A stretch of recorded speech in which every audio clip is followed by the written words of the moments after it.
जय भीम। नमस्कार, हम हैं रविंद्र और आप देख रहे हैं बहुजन नायक। 9 अक्टूबर को बहुजन समाज पार्टी ने सत्ता से बाहर रहते हुए बिना मीडिया के सपोर्ट के एक व्यवस्थित बड़ी रैली, जिसमें 10 से 15 लाख लोग आए थे, करके अपना ही रिकॉर्ड तोड़ दिया है। रैली में आए सभी लोग ज़्यादातर अपने संसाधनों से चंदा करके बसों से आए थे और गमछे में लैया चना, गुड़ भेली, सत्तू या ठुकवा या रोटी जो भी उनके घर में था वह बांध कर लाए थे और यहाँ पर खाए, जिसका जिक्र बसपा प्रमुख बहन मायावती ने कहा अपने संबोधन में किया है। श्रद्धा सुमन अर्पित करने के लिए पहुंचे हैं। हालांकि आप लोगों को ये भी मालूम है कि इनके सम्मान में बनाए गए इस स्थल के कुछ हिस्सों की समय से मरम्मत नहीं होने की वजह से आप लोग भी पिछले कुछ समय से यहाँ इनकी प्रतिमा पर अपने पुष्प अर्पित नहीं कर पा रहे थे, लेकिन अब यह मरम्मत का अधिकांश कार्य पूरा हो जाने के बाद इस बार मेरे साथ साथ आप लोग भी भीड़ के मामले में अपना पिछला खुद का सभी रिकॉर्ड तोड़ते हुए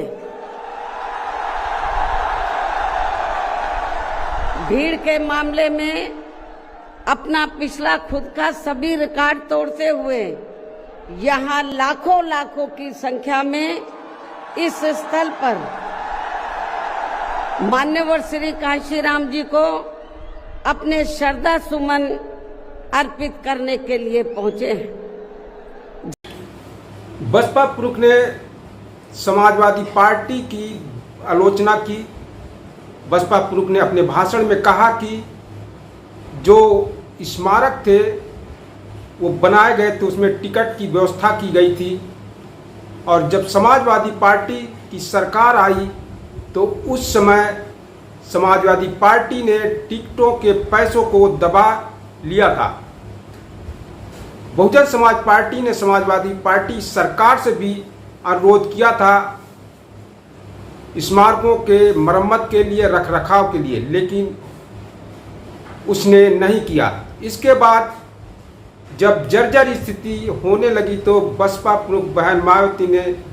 यह भी कहा कि बीजेपी की सरकार जो इस समय वर्तमान में सरकार है उससे एक लेटर लिख करके अनुरोध किया गया और उन्होंने कहा कि जो स्मारकों के टिकट से पैसे आते हैं उससे जो स्मारक जर्जर स्थिति में उनकी मरम्मत की जाए। उन्होंने ये भी कहा कि हम दूसरे मत का पैसा इस पर नहीं खर्च कर रहे हैं, लेकिन जो टिकटों से पैसा राजस्व आ रहा है उसको स्मारकों के खर्च करने में लगाया जाए। इस पर बसपा प्रमुख बहन मायावती ने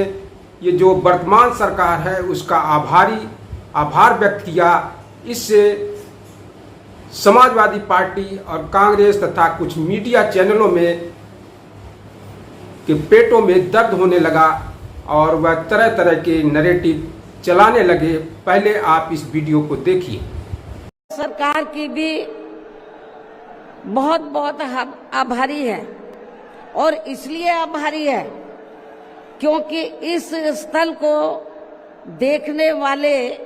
लोगों के टिकटों का इकट्ठा हुआ पैसा पूर्व की रही सपा सरकार की तरह वर्तमान भाजपा की राज्य सरकार ने इसे दबाकर नहीं रखा है, बल्कि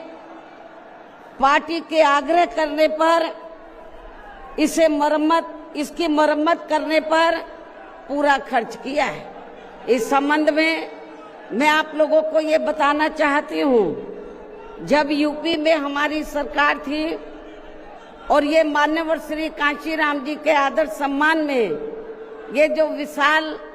स्मारक स्थल जब बनाया गया था, तो हमने उसी समय हमारी सरकार ने ये व्यवस्था की थी कि हम देखने वालों के लिए इस पर हम टिकट की व्यवस्था करेंगे और इसका जो पैसा आएगा टिकट का, तो वो किसी और मद पर खर्च नहीं किया जाएगा, बल्कि जितने भी उत्तर प्रदेश की राजधानी लखनऊ में जो स्मारक बने हैं, पार्क बने हैं, तो उनके रख रखाव पर खर्च किया जाएगा। तो ये हमने व्यवस्था की थी। लेकिन दुख की बात यह है कि जब वर्तमान भाजपा की सरकार से पहले यहाँ सपा की सरकार थी, तो सपा की सरकार ने उस टिकट के पैसे को दबा कर रखा, एक पैसा खर्च नहीं किया इनके रख रखाव पर, और हालत बड़ी जर्जर हो गई थी स्थलों की। यही नहीं, और भी स्थल थे, पार्क थे, उनकी हालत बड़ी खराब हो गई थी। तो तब मैंने उत्तर प्रदेश के मुख्यमंत्री जी को ये कहा, लिखित चिट्ठी के जरिए उनसे रिक्वेस्ट किया कि हम आपसे ये नहीं कहते कि दूसरे मद का पैसा आप इनके रख रखाव पर लगाओ,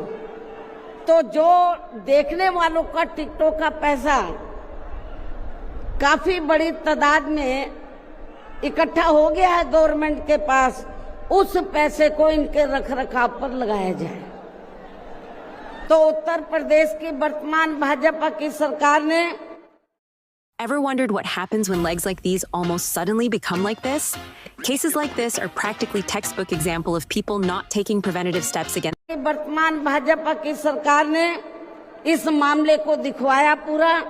और उसके बाद उन्होंने हमें कमिट किया, प्रॉमिस किया कि हम जो भी पैसा टिकटों को आया है हम दूसरे मद पे नहीं लगाएंगे, बल्कि इन स्थलों के रख रखाव पर लगाएंगे। उन्होंने ये लगाया, इसलिए हमारी पार्टी उनकी आभारी है। लेकिन वही दूसरी तरफ समाजवादी पार्टी की जब यूपी में सरकार थी और ये स्थल बन चुके थे, तो उन्होंने इनके रख रखाव पर कोई पैसा खर्च नहीं किया, टिकटों का पैसा दबा कर रख लिया। लेकिन जब अब वो सत्ता से बाहर है समाजवादी पार्टी, जो विरोधी पार्टियां हैं वह यह कह रही हैं कि बसपा प्रमुख बहन मायावती ने बीजेपी की कोई भी आलोचना नहीं की, जबकि बसपा प्रमुख बहन मायावती ने अपने भाषण में पहलगांव जो आतंकियों द्वारा लोग मारे गए थे नागरिक, उनका भी जिक्र किया और उसमें कहा कि केंद्र सरकार अगर वहां पर सुरक्षा व्यवस्था की होती तो वह नहीं मारे जाते। इसके अलावा धार्मिक मुद्दों पर भी बसपा प्रमुख बहन मायावती ने सरकार को, केंद्र सरकार को, राज्य सरकार को घेरा है और विदेश नीति पर भी केंद्र सरकार को घेरने का काम किया है। जो पिछले कुछ समय से यहाँ स्वार्थी व शरारती तत्व एक दूसरे के देवी देवता, खुदा व धर्म आदि को लेकर तथा इन पर आए दिन नए नए मुद्दों को निकालकर देश में बवाल व हिंसा आदि पैदा करने की कोशिश में लगे रहते हैं और फिर इनकी आड़ में राजनीति करते हैं। ये भी देश हित में ठीक नहीं है, जबकि इन सब मामलों में सभी को भारतीय संविधान के मुताबिक चलना चाहिए। साथ ही सभी धर्मों का पूरा आदर सम्मान भी करना चाहिए और इनके सदियों से चले आ रहे धार्मिक नियम, मान्यताएं व परंपराएं आदि में भी किसी को दखल देना उचित नहीं है और ना ही इनकी आड़ में आई लव आदि की कोई राजनीति नहीं करनी चाहिए। इसके अलावा जहां तक पिछले दिनों जम्मू कश्मीर के पर्यटक स्थल पहलगांव में हुई आतंकी घटना का सवाल है, जिसमें काफी महिलाओं के सिंदूर उजड़ गए थे तो ये अत्यंत ही दुखद व चिंता की बात है। हालांकि इस घटना को होने से रोका जा सकता था बशर्ते यदि उस समय सरकार द्वारा इस पर्यटक स्थल पर सुरक्षा का उचित प्रबंध किया होता, जो नहीं किया गया था। साथ ही हमारी विदेश नीति भी हमेशा देश व जनहित में ही होनी चाहिए और इस मामले में अभी हाल ही में अमेरिका द्वारा लगाए गए भारी टैरिफ से भी केंद्र सरकार को काफी सचेत रहने की जरूरत है और इसी परिप्रेक्ष्य में इन्होंने स्वदेशी उत्पाद को बढ़ावा देने पर जोर देकर जो देश को आत्मनिर्भर बनाने की बात कही है तो ये हवाई ना होकर बल्कि जमीनी हकीकत में भी लोगों को होता हुआ नजर आना चाहिए, जिसका फिर हमारी पार्टी भी जरूर स्वागत करेगी।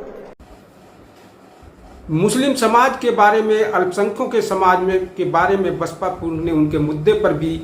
बोला। उन्होंने कहा कि मुस्लिम समाज की जान माल के खतरे के साथ साथ उनका मजहब भी इस समय खतरे में है। इसके अलावा इन्हीं की तरह यहाँ उत्तर प्रदेश सहित पूरे देश में मुस्लिम एवं अन्य धार्मिक अल्पसंख्यक समाज के लोगों का भी सही से विकास व उत्थान आदि होना तो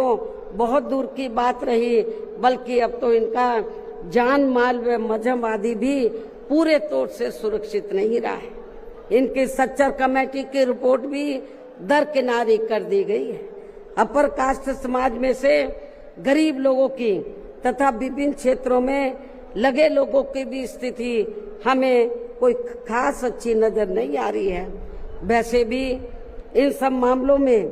केंद्र व राज्य सरकारों के भी अधिकांश कार्य सरकारी फाइलों में ही सिमट कर रह जाते। बसपा प्रमुख बहन मायावती ने जो भीड़ में लोग आए थे उनकी बारे में भी ये कहा कि यह मजदूरी देकर के दिहाड़ी पर नहीं लाए गए हैं, ये अपने खून पसीने के कमाई से अपना किराया करके अपने खर्चे से यहाँ पर